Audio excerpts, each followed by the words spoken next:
Yes, नमस्कार मित्रांनो. जसं तुम्हाला माहिती आहे की महामिशन एज्युकेशन अँड करिअर काउन्सिल या आपल्या एनजीओच्या मार्फत आपण अगदी कमी पैशामध्ये किंवा मोफत जसं आपल्याला पॉसिबल होत असेल तसं आपण चांगल्या पद्धतीचं ट्रेनिंग देण्याचा आपण प्रयत्न करतोय. आपलं जे काही ट्रेनिंग आहे ते ट्रेनिंग नसून हे एक लर्निंग आहे. आणि लर्निंग म्हणजे काय असतं की आपण स्वतः शिकतो. लहान मुलाला कोणी शिकवत नाही. त्यांना मोबाईल कोणी शिकवलाय का? अँड्रॉइड वगैरे घेऊन त्यांना दिलंय आणि ते स्वतः त्यांना कोणी शिकवत बसले, धडे वगैरे घेतले आणि त्याच्यानंतर शिकलेत का? ते नाही, बरोबर. म्हणजे त्यांना ते कसं शिकले? बघून बघून, स्वतः करून करून. जेवढे फंक्शन आपल्याला माहित नसतील तेवढे फंक्शन लहान लहान मुलांना माहिती आहेत. का माहिती आहे? त्याचं रिझन काय आहे? अतिशय सोपं आहे. जेव्हा आपण करतो तेव्हा जास्त जास्त आपण शिकतो. जर आपण केलं नाही तर आपण शिकू शकत नाही. दुर्दैव म्हणा, सुदैव म्हणा, इंडियन एज्युकेशन सिस्टीम जी आहे ती एज्युकेशन सिस्टीम ही थोडीशी थेरॉटिकल बेस्ड आहे. आणि त्या थेरॉटिकल बेसमुळं काय होतंय की आपल्याला ना पाठांतराची सवय लागलेली आहे. आणि पूर्ण वर्षभराचा जो सिलेबस आहे तो वर्षभराचा सिलेबस आपण अगदी काही दिवसामध्ये आपण कंप्लीट करू शकतो आणि एक्झाम देऊन आपण पास होऊ शकतो. ही आपल्याला आलेली सवय आहे. बरोबर आहे, असंच होतं ना? हो. ओके. म्हणजे एक्झामसाठी आपल्याला काही वर्षभर आपल्याला प्रिपरेशन करायची गरज नाही. अगदी 8 दिवसामध्ये आपण एक्झामचं प्रिपरेशन करू शकतो आणि एक्झाम क्लिअर करू शकतो. आणि त्या एक्झाम मध्ये उत्तमोत्तम मार्क सुद्धा आपल्याला मिळतात. सगळ्यांचं जर स्कोरशीट बघितलं तर स्कोरशीट अतिशय चांगलं असतं. अशा चांगल्या स्कोरशीटच्या विद्यार्थ्यांना सुद्धा जर मार्केटमध्ये नोकरीसाठी जर इंटरव्ह्यू द्यायचा आहे तर ते इंटरव्ह्यू मध्ये ना कोणी पास होत नाही. किंवा नोकऱ्या जे आहेत ते जॉब म्हणू किंवा नोकऱ्या म्हणू किंवा ऑपॉर्च्युनिटीज, करिअर जे आहे ते करिअर आपलं सेट होऊ शकत नाही. हा सगळा म्हणजे मोठा प्रॉब्लेम जो आहे तो प्रॉब्लेम आपण आज फेस करतोय. भरपूर संधी उपलब्ध आहेत, जॉब आहेत मार्केटमध्ये, पण ते जॉब कोणासाठी आहेत? इंडस्ट्री काय म्हणते? तुम्हाला करता आलं पाहिजे, तुमच्याकडे स्किल्स असले पाहिजे, तुमच्याकडे एक्सपिरियन्स असला पाहिजे, तुम्ही ऍटलीस्ट एखादा प्रोजेक्ट केला पाहिजे तर तुम्हाला आम्ही घेऊ. आता ज्या विद्यार्थ्यांनी म्हणजे जे कॉलेज पास आउट झालेले विद्यार्थी आहेत, ओके, त्यांच्याकडे कुठला इंडस्ट्रीचा एक्सपिरियन्स असणार आहे आणि एक्सपिरियन्स कसा मिळणार आहे? Is it really possible? पॉसिबलच नाहीये. पहिले तुम्ही काम द्या, त्याच्यानंतर आम्ही एक्सपिरियन्स गेन करू, असं सगळ्यांचं म्हणणं असतं. पण हे इंडस्ट्री त्याला मान्य करत नाही. का मान्य करत नाही? कारण इंडस्ट्रीकडे तेवढे फंड्स नाही आहेत किंवा तुम्हाला फ्रेशर लोकांना तिथं घेऊन ट्रेनिंग देतील, स्किल बिल्ड करतील तुमचं आणि त्यानंतर मग लाईव्ह प्रोजेक्टवरती अपॉर्च्युनिटी देतील. असं इंडस्ट्रीला शक्य नाहीये. फक्त हे असं काही मोजक्या कंपन्या करतात, जसं की इन्फोसिस असेल, TCS असेल. या कंपन्या काय करतात? कॅम्पस सिलेक्शन करतात, ज्याच्यामध्ये टॅलेंटेड लोक ते घेतात आणि त्यांना मग इंटरनल ट्रेनिंग देतात. इंटरनल ट्रेनिंग देऊन मग त्यांना मग प्रोजेक्टवरती टाकायचं काम करतात. पण हे सगळ्यांना शक्य आहे का? नाही. ओके. हे फक्त म्हणजे मोजक्याच स्टुडंटला ही संधी मिळते. आणि त्याचाच विचार करून महामिशन एज्युकेशन अँड करिअर काउन्सिल या आपल्या एनजीओच्या मार्फत आपण काय करतोय की ही जी काही अपॉर्च्युनिटी आहे ही अपॉर्च्युनिटी सगळ्यांनाच मिळाली पाहिजे. ना की फक्त म्हणजे टॅलेंटेड लोकांना, तर म्हणजे जे 10% लोक असतात त्यांना तर संधी कोणीही उपलब्ध करून देतं. पण आपला जो उद्देश आहे ही संधी सगळ्यांसाठी उपलब्ध झाली पाहिजे, जेणेकरून काय तर सगळ्यांना अनुभव घेता आला पाहिजे, सगळ्यांचे स्किल बिल्ड झाले पाहिजेत आणि सगळ्यांना जी नोकरी आहे ती नोकरी मिळाली पाहिजे. आपला मेन उद्देश आहे. आणि तो उद्देश पूर्ण करण्यासाठी म्हणून आपण 4 कोर्सेस लॉन्च केलेले आहेत. त्यापैकी पहिला कोर्स आहे फुल स्टॅक डेव्हलपर विथ AI, दुसरा आहे ऑटोमेशन टेस्टिंग विथ AI, तिसरा आहे डेव्हऑप्स विथ AI आणि चौथा डिजिटल मार्केटिंग विथ AI. हे जे 4 कोर्सेस आहेत, या 4ही कोर्सेस केल्याच्या नंतर 100% जो कोणी हा कोर्स करेल त्याला 100% जॉब मिळाल्याशिवाय राहणार नाही. अशा प्रकारचा हा सिलेबस आपण डिझाईन केलेला आहे. या सिलेबस मध्ये काय आहे तर आपलं हे जे कम्प्लिटली ट्रेनिंग आहे, ट्रेनिंग न म्हणता मी लर्निंग म्हणेल, हे जे लर्निंग आहे हे लर्निंग आपण 3 फेज मध्ये डिवाइड केलेलं आहे. पहिलं फेज जे आहे की जे स्किल सेट आपल्याकडे नाहीये किंवा जे नॉलेज आपल्याकडे नाहीये ते नॉलेज गेन करण्यासाठी आपण फेज 1 करतो. त्याला आपण ट्रेनिंग म्हणा किंवा लर्निंग म्हणा, तुम्हाला जे हवं ते तुम्ही म्हणू शकता. त्यानंतर दुसरा फेज आहे फक्त नॉलेज घेऊन उपयोग नाहीये, त्या नॉलेजला आपण कुठेतरी मार्केटमध्ये अप्लाय करणं गरजेचं आहे. मग ते अप्लाय कुठे करणार? कुठल्या तरी प्रोजेक्टवरती. म्हणजे सॉफ्टवेअर डेव्हलपर असेल तर त्याला सॉफ्टवेअर डेव्हलप करावं लागेल, तेव्हा आपण म्हणू शकतो की मी जे काही नॉलेज घेतलेलं आहे ते नॉलेज मी इम्प्लिमेंट केलं. जसं की ऑटोमेशन टेस्टिंग मला जर असेल तर त्याला कुठलं तरी एखादं ऍप्लिकेशन, कमीत कमी एखादं ऍप्लिकेशन त्याला टेस्ट करावं लागेल, तर आपण म्हणू शकतो, काय म्हणू शकतो? किंवा येस, म्हणजे टेस्टिंग मला काहीतरी मी नॉलेज जे घेतलेले ते नॉलेज मी कुठेतरी अप्लाय केलेलं आहे. आणि त्यासाठी म्हणूनच आपला जो पुढचा पार्ट आहे ट्रेनिंगच्या नंतरचा पार्ट, तो म्हणजे लाईव्ह प्रोजेक्ट. लाईव्ह प्रोजेक्ट हा खूप महत्वाचा आहे. जे काही आपण नॉलेज घेतलेलं असतं ते नॉलेज आपल्याला एकत्रितपणे बांधून त्याला कंपोज करून फायनल प्रोजेक्ट किंवा फायनल जे काही सॉफ्टवेअर असेल ते आपल्याला बनवायचं असतं. त्यासाठी आपला लाईव्ह प्रोजेक्ट हा एक डेडिकेटेड पार्ट त्याच्यामध्ये आपण ठेवलेला आहे. आणि आपण एवढ्यावरती थांबत नाहीये. त्यानंतर सगळ्यात महत्वाचं इंडस्ट्री काय मागते, एक्सपिरियन्स आहे का तुमच्याकडे. तर तो एक्सपिरियन्स म्हणजे एक्सपिरियन्स सर्टिफिकेट नाही. आज मार्केटमध्ये ना सगळीकडे एक म्हणजे सुळसुळाट चाललेला आहे की एक्सपिरियन्स म्हणजे काय तर सर्टिफिकेट. एक्सपिरियन्स सर्टिफिकेट असेल तर त्याला एक्सपिरियन्स आहे. पण मित्रांनो ते बंद झालंय. कारण आज इंडस्ट्री एवढी फास्ट झालेली आहे की जर आपल्याकडे रिअल एक्सपिरियन्स नसेल, रिअल कामाचा जर अनुभव आपल्याकडे नसेल, तर इंडस्ट्री तुम्हाला 15 दिवसाच्या वरती कंपनीमध्ये ठेवून घेणार नाही. म्हणजे जरी तुमचं इंटरव्ह्यू देऊन सिलेक्शन झालं, तुम्ही फेक काही डॉक्युमेंट वगैरे दिले, त्याच्यानंतर पण तुमचं सिलेक्शन झालं आणि त्यानंतर जे व्हेरिफिकेशन होतं, तुम्हाला रिअल काम करता आलं पाहिजे. जर तुम्हाला काम करता आलं देन तुम्हाला इंडस्ट्री ठेवेल. अदरवाईज तुम्हाला इंडस्ट्री जी आहे ते सुरुवातीच्या 15 दिवसामध्ये किंवा प्रोबेशन काळ असतो, ओके, त्या प्रोबेशन काळामध्ये कोणीही एम्प्लॉई परमनंट नसतो आणि अशा टेम्पररी रिसोर्सला कंपनी काढू शकते असं त्या प्रोबेशन पिरियडमध्ये मेन्शन असतं. मग आता मला सांगा, आपण नुसतं सर्टिफिकेट घेऊन आपल्याला जॉब मिळाला तरी तो टिकेल का? नाही टिकणार. म्हणून आपला जो प्रयत्न आहे की तुम्हाला जॉब मिळाला की तो जॉब लाईफ टाइम पर्यंत तुमचा सेट राहिला पाहिजे आणि तो जॉब सुद्धा तुमचा एक एव्हरग्रीन असला पाहिजे. म्हणजे कधीही आपण जे काही करिअरची सुरुवात करतो ते करिअर आपलं हेल्दी असलं पाहिजे, ओके, आणि त्याच्यामध्ये आपल्याला कधी कंटाळा नाही आला पाहिजे आणि आपण ते एन्जॉय केलं पाहिजे. अशा प्रकारचे स्किल सेट डेव्हलप करण्यासाठी आपण प्रयत्न करतो. आणि त्याच्यामध्ये हे सगळं करण्यासाठी जे काही एक्सपिरियन्स लागतो आपल्याला, तो एक्सपिरियन्स बिल्ड करण्यासाठी आपण इंटर्नशिप सुद्धा सजेस्ट करतो. म्हणजे पहिल्यांदा तुम्हाला लर्निंग करायचंय, म्हणजे ज्या स्किल सेटचं, ज्या टेक्नॉलॉजीचं नॉलेज तुमच्याकडे नाहीये ते नॉलेज तुम्हाला घेतल्याशिवाय पर्याय नाही. ओके, हा पार्ट. आता हा जो पार्ट आहे सगळीकडे हा पार्ट केला जातो, त्याच्यामुळं हा पार्ट काही नवीन नाहीये. पण दुसरे जे 2 पार्ट आहेत जसे की लाईव्ह प्रोजेक्ट, एक्झॅक्टली त्या प्रोजेक्टमध्ये आपल्याला वेगवेगळ्या प्रकारचे स्किल सेट आपल्याला बिल्ड करायचे असतात. तर ते स्किल सेट बिल्ड करायचं काम जे आहे ते लाईव्ह प्रोजेक्टमध्ये आपण करतो.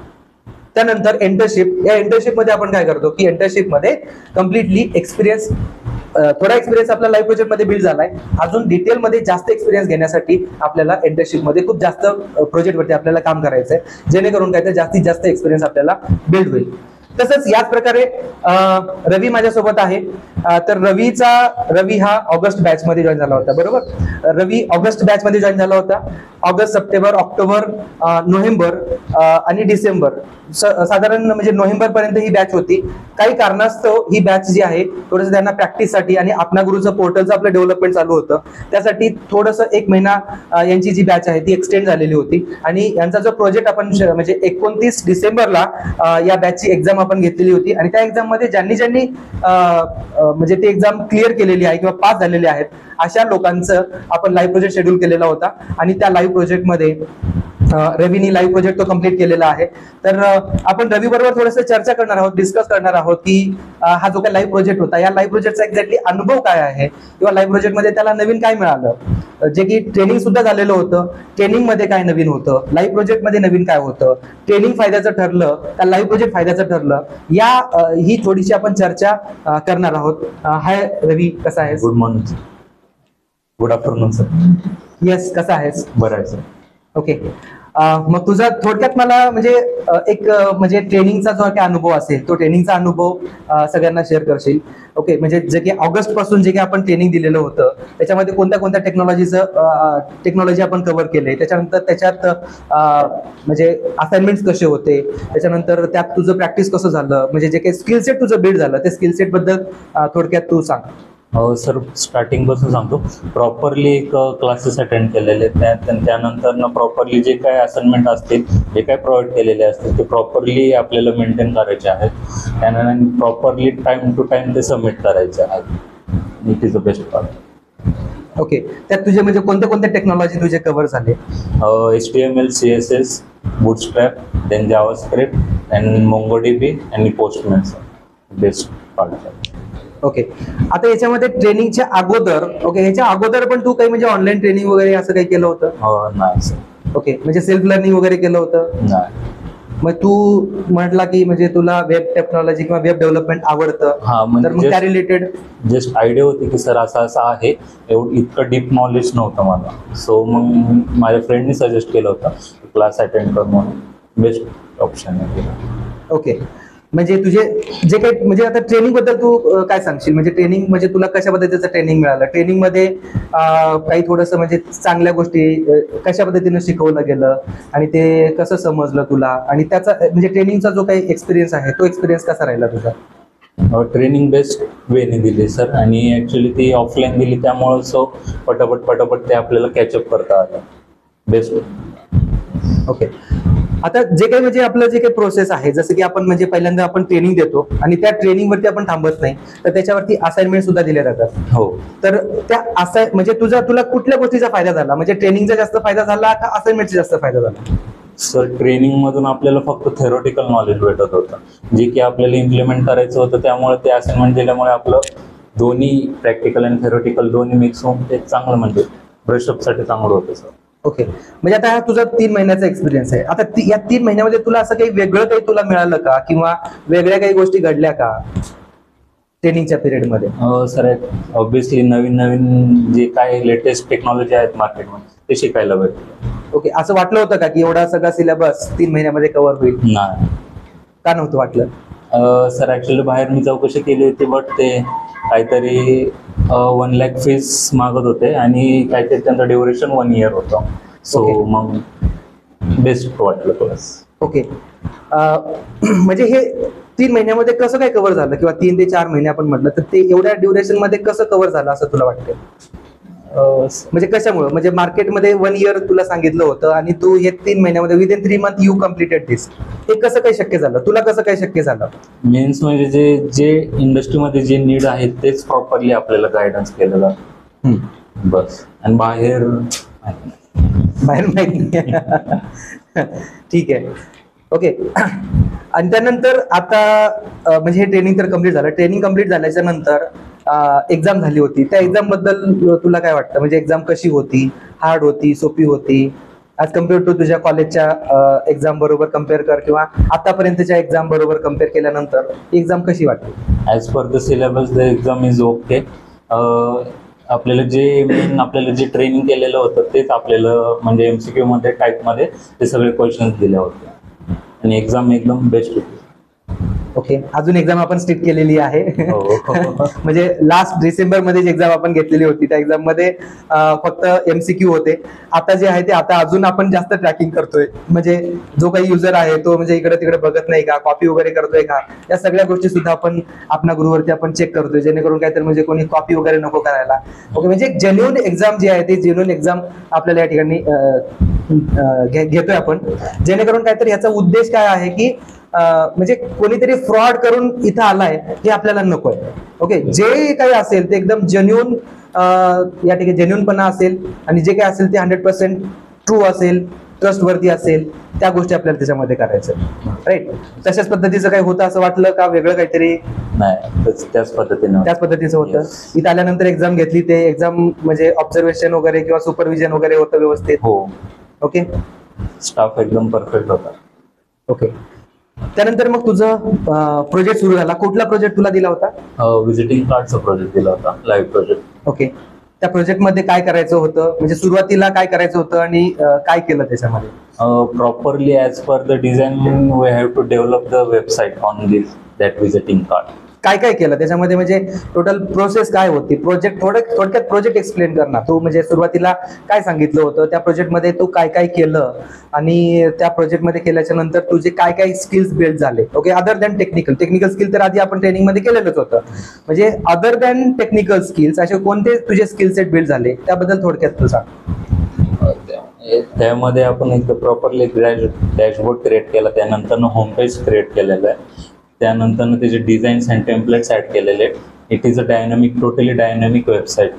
अँड ते डायनॅमिक कसं करायचं होतं ते टोटली माहीत नव्हतं, ते लाईव्ह प्रोजेक्टमध्ये मला समजलं.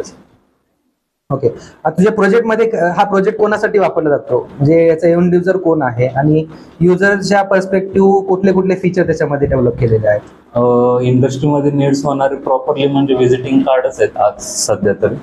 And that's okay. आता तुझ्या प्रोजेक्टमध्ये एक्झॅक्टली काय काय होतं, म्हणजे थोडक्यात तुझा प्रोजेक्टचा फ्लो थोडासा एक्सप्लेन केला तर म्हणजे बरं होईल. म्हणजे त्यामध्ये सुरुवातीला तू काय केलं, नंतर काय केलं, टेक्निकली काय केलं? त्यामध्ये सर आपण पोस्टमॅन एपीआय थ्रू आपण ते सगळं गेट आणि पोस्ट पॅच हे सगळ्या मेथड्स यूज करतो. त्यानंतर डेटाबेसमध्ये कनेक्ट होण्यासाठी आपल्याला MongoDB लागतं अँड जावास्क्रिप्ट थ्रू आपल्याला होम पेज डेव्हलप करायचं असतं. ओके.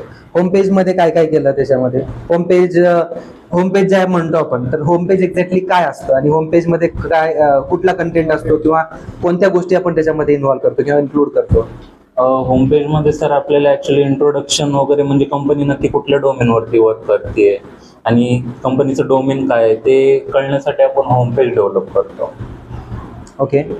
त्यानंतर प्रोजेक्टमध्ये अजून कोणते कोणते फीचर होते की जे फीचर तू डेव्हलप केलेले आहेत किंवा तू ते कम्प्लीट केलेलं आहे? सर प्रिव्ह्यू बटन्स हे बटन्सच मला माहीत नव्हते, ते मी त्या प्रोजेक्टमध्ये इम्प्लिमेंट केलेले. ओके. म्हणजे काय प्रिव्ह्यू बटनचा काय उपयोग होता म्हणजे काय केलं त्याच्यामध्ये? म्हणजे ऍक्च्युली मला प्रिव्ह्यूचं म्हणजे माहित नव्हतं कसं काय वर्क करतं ते. मग ते जेव्हा बॅकला आलं तेव्हा कळालं की बाबा हे असं असं वर्क होतं आपलं, ते माहित नव्हतं ते इम्प्लिमेंट केलं. ओके.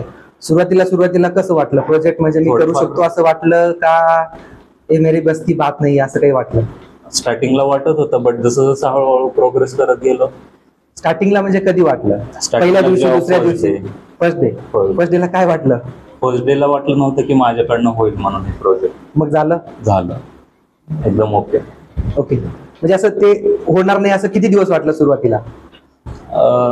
2-3 हफ्ते मी ट्राय करेल म्हणलं बेस्ट, पण दिलं मी 100% दिलं आणि ते प्रोजेक्ट झालं. ओके. आणि मग सुरुवातीला असं डोक्यात मुंग्या वगैरे गेल्या होत्या का? हो, कधी? फर्स्ट डेलाच. म्हणजे काय जे इन्स्ट्रक्शन असतात ते प्रॉपरली रीड न केल्यामुळं समजत नाही काय. ओके. प्रोजेक्टचं म्हणजे प्रोसेस कशी होती आपली ते थोडक्यात सांगतो, म्हणजे प्रोजेक्टमध्ये काय काय केलं? ओके. फॉर एक्झाम्पल जिरा वगैरे कसं वापरलं की नाही वापरल्याचे फायदे, नाही वापरल्याचे तोटे, असं काही झालं का? सगळ्यात पहिले तर आपल्याला जिरा तिकीट इम्प्लिमेंट होतात, जेणेकरून आपल्याला प्रोजेक्टचं लाईव्ह ट्रॅकिंग होतं त्यावरती. त्यानंतर जसे जसं आपलं प्रोजेक्ट वर्क डन होत जाईल त्याप्रमाणे आपल्याला ते तिकीट रिसॉल्व्हमध्ये टेस्टिंगला जावं लागतात. त्यानंतर मग ते डन होतं after testing. This is the process. Okay. मग हे सगळे तिकीट आता गेले टेस्टिंगला, सगळं डन झालं?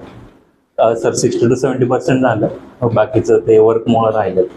म्हणजे अजून राहिलं थोडंसं? हो, जिराचे तिकीट झालं. जिराचे तिकीट. बाकी प्रोजेक्ट प्रोजेक्ट डन. ओके. म्हणजे जिरा म्हणजे काय वाटतं, म्हणजे जिरा ही चांगली गोष्ट आहे, वापरायला पाहिजे ऑब्व्हियसली, कारण आपल्याला माहित नाही आपण ते प्रोजेक्ट आपण देतो प्रोजेक्ट पण ते कुठपर्यंत आले आणि काय ट्रॅकिंग झालं त्यामध्ये ते कळण्यासाठी जिरा इम्प्लिमेंट खरंच गरजेचं आहे. त्याचा किती फायदा झाला? सर 100% फायदा आहे, कारण की आपल्याला पण ते जिरा तिकीटमुळे आपण पण ते नाही का त्या ट्रॅकिंगला जातो. सुरुवातीला फर्स्ट टाइम मी तुम्हाला प्रोजेक्ट एक्सप्लेन केला होता, बरोबर? हो. तो प्रोजेक्ट 4-5व्या दिवशी किती लक्षात राहिला होता? 30 to 40% सर. पहिल्या दिवशी किती लक्षात राहिला होता? पहिल्या दिवशी सर 70 to 80% आलं होतं हे असं करायचं इम्प्लिमेंट. बट ते जसं करायला गेलो टोटली म्हणजे 20 to 30% लॉस झाला. लॉस झाला. काय लॉस झालं असं वाटतंय? कधी काय एक्सपिरियन्स घेतलाच नाही ना सर असं लाईव्ह प्रोजेक्टवरती, सो त्यामुळे डायरेक्ट तिथे आलो मग नाही इम्प्लिमेंट करता येत लवकर. ओके. म्हणजे एकंदरीत म्हणजे सुरुवातीचा जो एक्सपिरियन्स होता की बाबा मी नाही करू शकत, तो एक्सपिरियन्स आता काय वाटतं की म्हणजे आता अजून एखादा प्रोजेक्ट दिला, सिमिलर जर प्रोजेक्ट दिला तर तो किती दिवसामध्ये कम्प्लीट होऊ शकतो असं वाटतं? मी दिवस म्हणतोय, महिने नाही. 2 to 3 weeks. 2 to 3 weeks. Yes. Okay. आणि आता किती वीक मध्ये कम्प्लीट केलं? आता हे सर 4 weeks. 4 week मध्ये कम्प्लीट झालं, राईट? म्हणजे बघा, विचार करा की म्हणजे आपण 4 week मध्ये म्हणजे एका महिन्यामध्ये आपण लाईव्ह प्रोजेक्ट जो आहे तो पूर्ण कम्प्लीट करतो आणि त्याच्यामध्ये सुरुवातीला आपल्याला वाटतं की मी करू शकणार नाहीये. ओके. पण ती गोष्ट जी आहे ती ऍट दी एंड जेव्हा जेव्हा आपली गाडी अशी हळूहळू पुढे जाते जशी गाडी पुढे जाते तसं कॉन्फिडन्स जो आहे तो कॉन्फिडन्स बिल्ड होतो आणि शेवटी मग आपण ते करून दाखवतोच. आणि त्यानंतर नेक्स्ट टाइम अशाच प्रकारचे जे प्रोजेक्ट असतील ते प्रोजेक्ट तुम्ही इझिली मी करूनच दाखवेल असा कॉन्फिडन्स जो आहे तो येतो. असं वाटतंय का करूनच दाखवेल? Yes sir. आता यापेक्षा जर डबल क्रिटिकल जर प्रोजेक्ट दिला तर काय वाटतंय? कॅन यू करू डू? शकेल. येस. राईट. आता याच्यामध्ये असं काय क्रिटिकल असं कोणता पार्ट वाटला होता प्रोजेक्टमध्ये? असा कोणता क्रिटिकल पार्ट वाटला होता? सर फ्रंट एंडला एवढं काही इश्यू येत नाहीये, फक्त बॅक एंड ज्या वेळेस आपण जेव्हा टेस्टिंग करतो त्यावेळेस थोडासा क्रिटिकल प्रॉब्लेम आहे. म्हणजे इंटिग्रेशनचा पार्ट. येस. ओके. म्हणजे डिबगिंग स्किल अगोदर होतं का? ट्रेनिंगच्या पिरियडमध्ये डिबगिंग स्किल आलं होतं का? नाही. ओके. ते कधी आलं? ते जेव्हा लाईव्ह प्रोजेक्ट वरती गेलो तेव्हा डिबगिंगचं स्किल मग तेव्हा पण म्हणजे आपण ट्रेनिंग मध्ये सुद्धा काही म्हणजे प्रोजेक्ट टाइप दिले होते. केलेच होते. ओके. तेव्हा ते का बिल्ड झालं नव्हतं मग? ऍक्च्युली सर ते केलं होतं पण प्रॉब्लेम आलाच नव्हता. आलंच नव्हतं. ओके. म्हणजे जेव्हा तुम्ही असाइनमेंट करता किंवा जेव्हा प्रॅक्टिस करता, ओके, कोणीतरी ट्रेनरने तुम्हाला सांगितलेलं असतं तसं ते तुम्हाला करायचं असतं, बरोबर? तेव्हा काय तुम्ही कॉपी पेस्ट करता, तिथं तुम्हाला एरर शक्यतो येत नाही. आणि जेव्हा इथं तुम्हाला सिमिलर काहीच नाहीये, सगळं तुम्हाला स्वतःला समजून घ्यायचंय आणि स्वतःचं लॉजिक तुमचं डोकं लावून लॉजिक लावून तुम्हाला तो प्रोजेक्ट करायचा आहे, तेव्हा काय होतं? 100% प्रॉब्लेम्स येतात. आणि मग ते प्रॉब्लेम आल्याच्या नंतर मग तो प्रॉब्लेम कसा शोधायचा, प्रॉब्लेम शोधायचं कळलं होतं का सुरुवातीला नव्हतं करायचं. मग काय केलं? हेल्प घेतली सर. किती वेळ वाया गेला त्याच्यामध्ये? प्रॉब्लेम कळण्यामध्येच, म्हणजे हा प्रॉब्लेम आहे हे समजायलाच किती वेळ लागला? 3 to 4 days. हो माय गॉड. म्हणजे फक्त तो प्रॉब्लेम आहे हे समजायला 3 ते 4 दिवस लागले. म्हणजे 3 ते 4 दिवस म्हणजे जो प्रोजेक्टचा आपण टाइमलाईन ठरवलेला आहे त्याच्यामध्ये 3 ते 4 दिवस फक्त प्रॉब्लेम समजायलाच गेले की बाबा याला प्रॉब्लेम म्हणतात आणि हे विचारायला पाहिजे कोणाला, ते विचारायला पाहिजे असं पण वाटलं नाही ना? वाटलं होतं सर, बट डेअरिंग नव्हती होत तिथं जायचं. मग हे झालं का? डेअरिंग कशी आली मग? डेअरिंग आता म्हणलं लास्ट ऑप्शन तोच आहे. म्हणजे आपल्या इथं आपण ना, ओके, जर पोहायचं असेल तुम्हाला तर समुद्रामध्ये ना ढकलून देतो, पोहा नाहीतर बुडा, काही देणं घेणं नाही.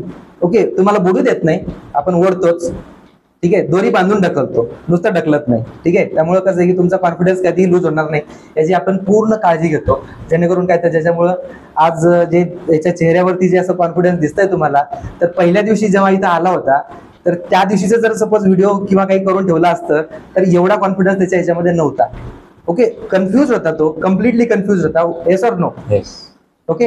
कन्फ्यूज होता, म्हणजे मी करू शकेल की नाही ते त्याला माहित नव्हतं. ट्रेनिंग केलं होतं चांगलं, ट्रेनिंग म्हणजे जे मार्केटमध्ये किंवा ऑनलाईन वगैरे ट्रेनिंग असतात त्या प्रकारचं ट्रेनिंग केलं होतं, पण तरी सुद्धा मी इंटरव्ह्यू देऊ शकतो की नाही, ओके, माझं कसं होईल, हे जे काही प्रश्न आहे ते प्रश्न कम्प्लिटली त्याच्या डोक्यात होते.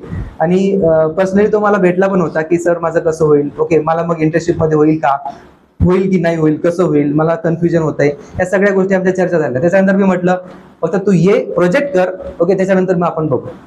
आता काय वाटते? ते प्रश्न आणि आत्ताची सिच्युएशन, ते प्रश्न तुझे खोडले तर मला खोडायची गरज आहे? तुझे खोडले, ऑटोमॅटिकली इरेज झाले. ओके. जे काही एवढे प्रश्न होते ते सगळ्या प्रश्नांची उत्तर मिळाली, सगळं क्लिअर झालं. Okay, all clear. म्हणजे मला वेगळं तुमच्या प्रश्नांची उत्तर मला वेगळं द्यायची गरज नाही. म्हणजे तुमचं जेव्हा प्रोजेक्ट कम्प्लीट झाला तेव्हा त्या सगळ्या प्रश्नांची उत्तरं तुम्हाला मिळून जातात. अशा प्रकारे आपण म्हणजे प्रॅक्टिकल जे काय आहे, प्रॅक्टिकल ट्रेनिंग आणि प्रॅक्टिकल लाईव्ह प्रोजेक्ट आपण देतो. Now it is done. Okay. So आता आपल्याला फक्त आता प्रोजेक्ट झालाय, मी 100% गॅरंटी देऊ शकतो की you are ready to build any kind of project. नाव आता फक्त करायचं काय, एक्सपिरियन्स लागतो इंडस्ट्रीला, एक्सपिरियन्स घ्यायला पाहिजे. बिना एक्सपिरियन्सचा इंडस्ट्रीचे प्रोजेक्ट आपण नाही करू शकत. कारण कसं आहे की रन टाइम मध्ये जे एरर येतात ते एरर सॉल्व्ह कसं करायचं इथपर्यंत आपण शिकलो, पण अजून खूप प्रॉब्लेम्स येणं अजून बाकी आहे, अजून खूप प्रॉब्लेम्स बघणं बाकी आहे, ते प्रॉब्लेम सॉल्व्ह करणं अजून बाकी आहे. Okay. So are you ready for it? Yes. Okay. पर्याय तर नाहीच आहे दुसरा. ठीक आहे. Okay. Thank you Ravi, thank you so much. Okay, thank you.